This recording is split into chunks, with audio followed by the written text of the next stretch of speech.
Gather around, boys and girls, because I'm going to tell you a tale of terror, and it's called the Barcelona housing market. Yeah, so I've been dealing with the Barcelona housing market for about 3 or 4 days now. I have many thoughts. I think the technical term for the market in Spanish legal documents is stressed. I think stressed is a good descriptor. I think a better phraseology would be banana pants bonkers. So come with me on this harrowing journey through the realities of trying to find housing in Barcelona. So most basically, demand far outstrips supply, right? There are a lot of people in the city and there's not nearly enough housing for all of them. And that has created a real landlord's market. It also means that it's really, really, really hard to find a place to live. And it takes a long time and a lot of work. Basically, I have been doing it as a full-time job for the past 4 days. That is not an exaggeration. It is what I spend the vast majority of my time on. So if you want an apartment in Barcelona, here's what you do. You go to Idealista, which is the largest portal for finding housing in Barcelona. It might be the largest one in Spain as well, but it's definitely the largest one in Barcelona. You go there, you create a profile for yourself that includes all kinds of information that landlords might want to know. How many people would be living in the house? Do you have a pet? How much money do you make annually? Et cetera, et cetera, et cetera. In addition to that, because most landlords don't really read your profile, you have to create a little blurb that you will send out that contains all the same information to any listing that you actually want to express interest in. Okay? Then you set up automated searches for the areas that you're interested in with filters, like filtering out the listings. You know, we want to pay this much money and we want it to be this big and yada, yada, yada, yada. And then you wait, but not for long, because houses are always being posted.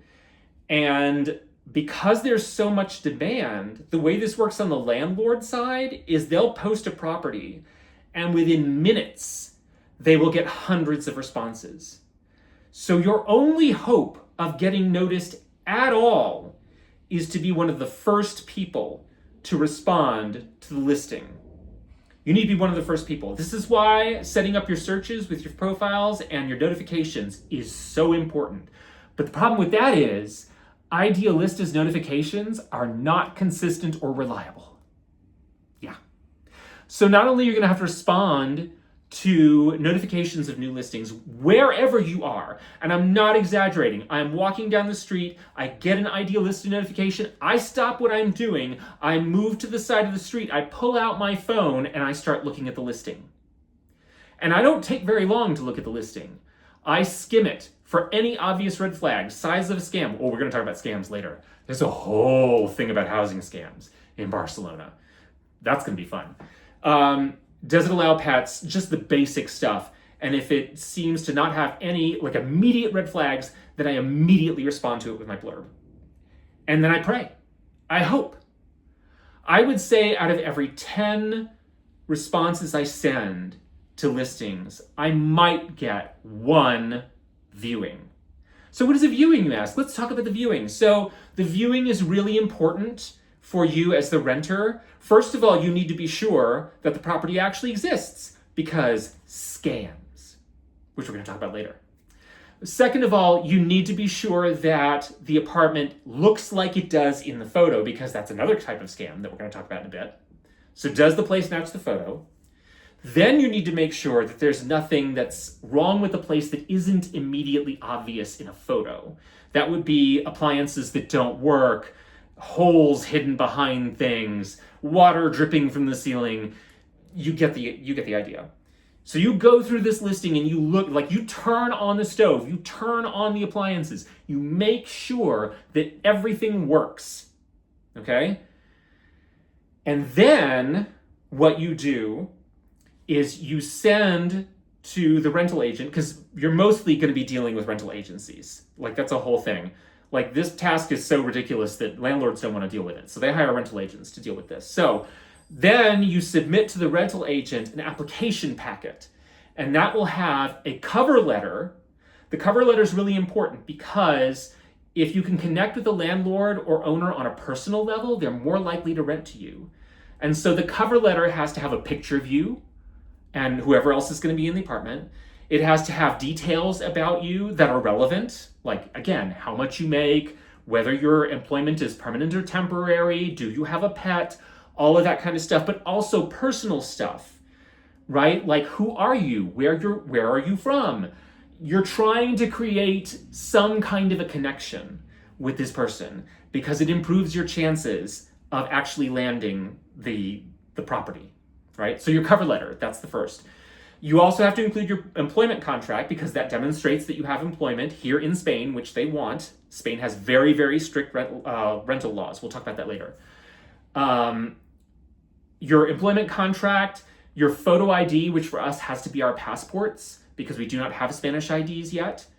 And typically they want at least 3 months worth of pay stubs, which is a problem for us because Justin just started work and he only gets paid monthly.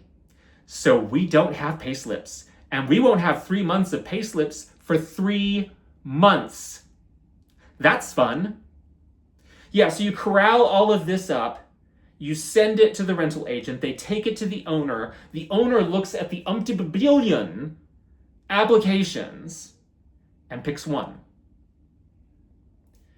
So your odds of landing any specific property are very, very low. So it's a numbers game. I am constantly checking Idealista for new listings, and I am trying to respond to those listings within the first few minutes of posting.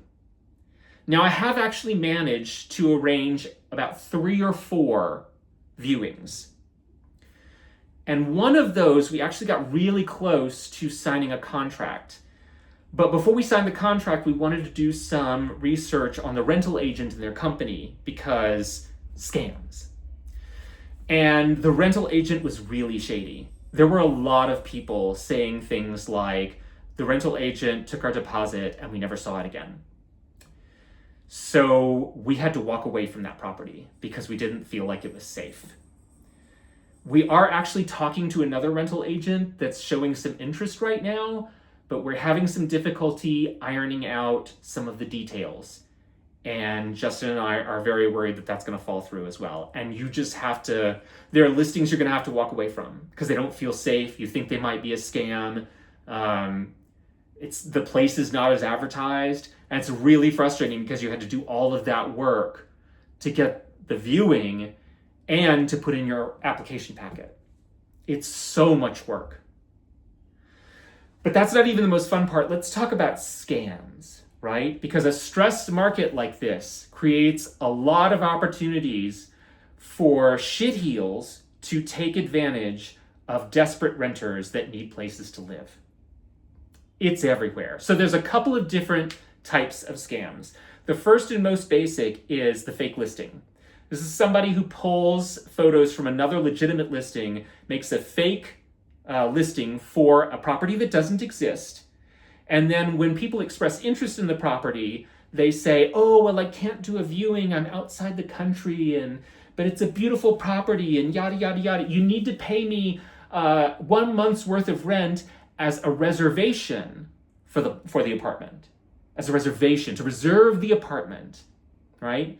And then, of course, when you give them that money, they vanish and you never see them again. That's the first and most basic type of scam, and it's actually the easiest to avoid. What you do is you look for a listing where the rent is so low that it doesn't match the size, location, and amenities of the property, right? If it's a beautiful apartment that's like 86 square meters in a primo spot, and it's got a rent of 1,000 euros or less, no. Keep scrolling, girl. Keep scrolling. I have actually responded to several scams of this nature. But because I did my homework, when they started asking me for money, I was like, bye, girl. But that's only the first type of scam. Second type of scam, this one's much more intricate. The person actually has access to the apartment, right? They could be a former tenant. They might be like somebody who copied a key. However, they have access to the property. So they post a listing for the property that they don't own and they're not enabled to rent out. They do viewings, so you go and you see the apartment, and then they try to pressure you at the viewing to pay them to reserve the apartment or whatever. Those are much harder to detect because there's an actual apartment. You have to actually make sure that the person showing the apartment owns it, or that the agency that's showing it is legit, which you have to do internet research for that. So it's a lot of homework. Yeah, that's scam 2. So the last type of scam is one where the owner is actually in on it. And the way this one works is you go through the whole process, like the viewing, and you actually get to the point of signing a contract with either the agency representing the owner or the owner themselves.